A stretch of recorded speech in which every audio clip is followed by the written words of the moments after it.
Hello everyone, English learn channel में आप सभी भाई बहनों का हार्दिक स्वागत है। पहले चैनल पर चैनल को ज्वाइन करें, लाइक करें और कमेंट करें स्टोरी कैसे लगी और हाउ टू रीड इंग्लिश कैसे पढ़े मैं आपको सिखाने जा रहा हूं। और आपको इंग्लिश टू हिंदी ट्रांसलेशन सीखना है तो हमारे इसी चैनल में दूसरे चैनल की लिंक दी गई है, वहाँ जाकर आप इंग्लिश टू हिंदी ट्रांसलेशन सीख सकते हैं। तो चलो स्टार्ट करते हैं। Depth of understanding. डेप्थ यानी गहराई को समझो। डेप्थ का मतलब होता है गहराई, ऑफ का मतलब आगे के अंडरस्टैंडिंग समझो। तो गहराई को समझो, अंडरस्टैंडिंग का मतलब होता है समझो, गहराई को समझो। One day a father of a very affluent family decided to take his son on a trip to show how the poor people lived, so he could be thankful for his wealth. They spent a couple of days with poor families, मतलब गरीब परिवार के साथ बिताया था। On their return होने पर, देर उनके रिटर्न लौटने पर, from there trip, from there अपनी ट्रिप यात्रा से, the father asked his son, father ने पिताजी ने पूछा था, हिज ने अपने बेटे, सन ने बेटे को पूछा था, क्या पूछा था?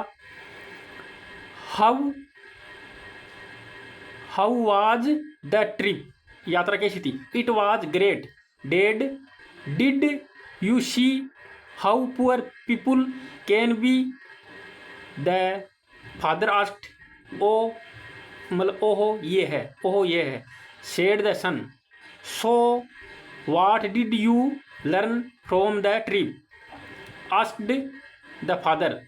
The boy said, the boy बच्चे ने सेड ने कहा था, वी हैव वन डॉग, हमारे पास एक कुत्ता है। बट का मतलब लेकिन, they had four, we have a pool that reaches the middle of our garden and they have, then उनके पास हेवन है, क्या है? A creek that has no end, जिसका कोई अंत नहीं है। वी हैव इम्पोर्टेंट लेंटर्स का मतलब लाइटेन, इन आवर गार्डन, हमारे गार्डन बगीचे में। एंड और दे हैव द, उनके हमारे पास लेंटर्स का मतलब लाइटेन है इन यानी में, और हमारे गार्डन बगीचे में। लेकिन एंड और दे हैव, देन उनके पास हेवन है, द क्या है? हेवन है, the star at night, star यानी तारे हैं, 8 एन पर, नाइट यानी रात में, उनकी रात पर उनके पास तारे हैं, हमारे पास तो लाइटेन है, वो कह रहा है। We have a small piece, हमारे पास एक छोटा सा टुकड़ा, किसका? ए ऑफ लैंड, ओ लैंड यानी भूमि का या जमीन का। दे हैव फील्ड्स, उनके पास खेत है। बियॉन्ड का मतलब होता है के परे, किसके परे? अवरे ने, हमारी साइड यानी हमारी नजर के परे, हमारे दृश्य के परे उनके पास खेत है। We buy our food but they grow their. We have walls but they have friends to protect. The boy thanked his father for showing how poor they were. Moral: sometimes children can be source of knowledge. Sometimes का मतलब होता है, मोर का मतलब शिक्षा, sometimes मतलब कई बार, children बच्चे, कैन बी यानी हो सकते हैं, कैन यानी सकते, तो बी यानी हो, कैन यानी सकते, क्या हो सकते हैं?